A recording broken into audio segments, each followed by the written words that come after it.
ఈ రోజున రాష్ట్ర వ్యాప్తంగా అంగన్వాడీ వర్కర్లు నిరవధిక సమ్మె గత కొన్ని రోజులుగా ఈ రోజున మూడు రోజులు దాటింది ఇప్పటికీ.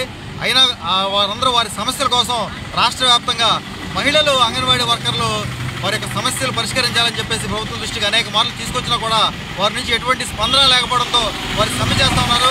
అయినప్పటికీ కూడా ప్రభుత్వానికి చీమ కుట్టినట్టు కూడా లేదు. ఈరోజు కైకలూరు నియోజకవర్గంలోని ముదినేపల్లి మండలంలో అంగన్వాడీ వర్కర్ల యొక్క నిరవధిక సమ్మెకి మేము హాజరయ్యి వారికి సంఘీభావం తెలపడానికి ఈరోజు జనసేన పార్టీ తరఫున రావడం జరిగింది. వీరిని అడిగితే ఈరోజు తెలిసింది ఏంటంటే స్థానికంగా మండలాధికారులు కానీ స్థానిక ఎమ్మెల్యే దూలం నాగేశ్వరరావు కానీ వీళ్ళ దగ్గరికి వచ్చి మీ సమస్య ఏంటి, మీ సమస్యని మేము తీరుస్తామని చెప్పేసి భరోసా కల్పించిన పాపాన పోలేదు. వీరికి అనేక సమస్యలు ఉన్నాయి. ఇందులో వృద్ధులు ఉన్నారు.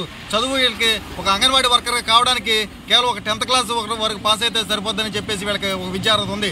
దాని మేరకు వీళ్ళకి 11,500 రూపాయలు మాత్రమే జీతం చెల్లిస్తూ ఉన్నారు. ఈ రోజున పెరిగిన ఖర్చుల రీత్యా ఆ 11,500 రూపాయలు వారికి ఏ మేరకు సరిపోతాయి అని చెప్పేసి ప్రభుత్వం ఏమాత్రం ఆలోచన చేయకపోవడం చాలా హాస్యాస్పదం. దీన్ని ఖచ్చితంగా వీరు కనీస వేతనం 26,000 రూపాయలు చేయాలని చెప్పేసి వీరి యొక్క ప్రధాన డిమాండ్గా ఉంది. వారు కూడా ఎక్కువ ఈ 50,000 ఎంతో కావాలని చెప్పేసి అందరికీ అన్నట్టుగా అడగకుండా సచివాలయ ఉద్యోగులకి వీళ్ళందరికీ వాలంటీర్లకి వీళ్ళందరికీ కూడా ప్రభుత్వం ఈ రోజున ఎంతో మందిని ఈరోజు చేసి వాళ్ళ వడిన బాణాల కింద ప్రభుత్వానికి అనుకూలంగా ఉండేవాళ్ళు చేసుకుంటూ ఉంది.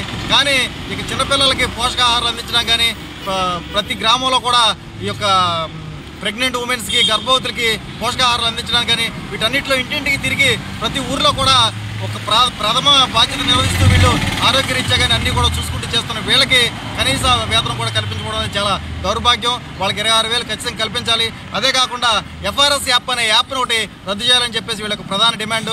వీరు ఈ పనులన్నీ వీళ్ళే వంట చేసుకుని వీళ్ళే పిల్లలకి వండిపెట్టి వీళ్ళే సరుకులు కొని వీళ్ళే అన్ని కార్యక్రమాలు చేస్తూ వీళ్ళే మళ్ళీ గర్భవతుల మహిళల దగ్గరికి వెళ్ళి వాళ్ళకి కావాల్సిన పోషకాహారాలు అందిస్తూ మళ్ళీ యాప్ల్లో ఒక స్మార్ట్ ఫోన్ అనేది ఒక ఫోన్ వీళ్ళకి ఇచ్చి ఆ యాప్ల్లో ప్రతిదీ రిజిస్టర్ చేయమంటాం. ఇవన్నీ కూడా టెక్నికల్ వర్క్ కూడా వీళ్ళతో చేయించుకుంటూ అన్ని రకాల వర్క్ వీళ్ళకి కేవలం 11,500 రూపాయలు జీతం ఇస్తూ ₹1,00,000 సాఫ్ట్వేర్ ఉద్యోగం చేసే పని కన్నా ఎక్కువ పని వీళ్ళకి. ఓ పక్క లేబర్ పని వీళ్ళే చేస్తున్నారు, ఓ పక్క చేయాల్సిన పని వీళ్ళు పోషకాహారం అందించే పని వీళ్ళే చేస్తున్నారు, ఓ పక్క టెక్నికల్గా యాప్లో రిజిస్టర్ చేసి దాన్ని నమోదు చేయడం కానీ ఇవన్నీ చేయాల్సిన పని కూడా వీళ్ళే చేయాలంటే ఇదంతా కూడా చాలా కష్టతరంతో కూడుకున్న పని. దీనికి ఖచ్చితంగా కూడా ప్రభుత్వం దానిలో ఈ యాప్ను రద్దు చేసి వీళ్ళకి టెక్నికల్ వర్క్ని దీన్ని తగ్గించి వీళ్ళకి కనీస వేతనం 26,000 రూపాయలు చేయాలని చెప్పేసి అదేవిధంగా వీళ్ళకి రిటైర్ అయిన తర్వాత ఏం పెన్షన్ కూడా వచ్చే ఉద్యోగ భద్రత ఇది కూడా లేదు. ఖచ్చితంగా వీరందరికీ కూడా రిటైర్మెంట్ అయిన తర్వాత పెన్షన్ జీతంలో సగం పెన్షన్ కావాలని చెప్పేసి ఒక న్యాయబద్ధమైన డిమాండ్ వీరు కోరుకుంటూ ఉన్నారు. దాన్ని కూడా ప్రభుత్వం ఖచ్చితంగా తీర్చాలని చెప్పేసి మేము జనసేన పార్టీ తరఫున డిమాండ్ చేస్తూ ఉన్నాం. ఈ యొక్క నిరవధిక సమ్మెకి ప్రభుత్వం తక్షణమే దిగిరాకపోతే మేమందరం కూడా ప్రతిపక్షాలు జనసేన పార్టీ తరఫున తెలుగుదేశం పార్టీ తరఫున వీళ్ళకి మద్దతు తెలియజేస్తూ ఉన్నాం.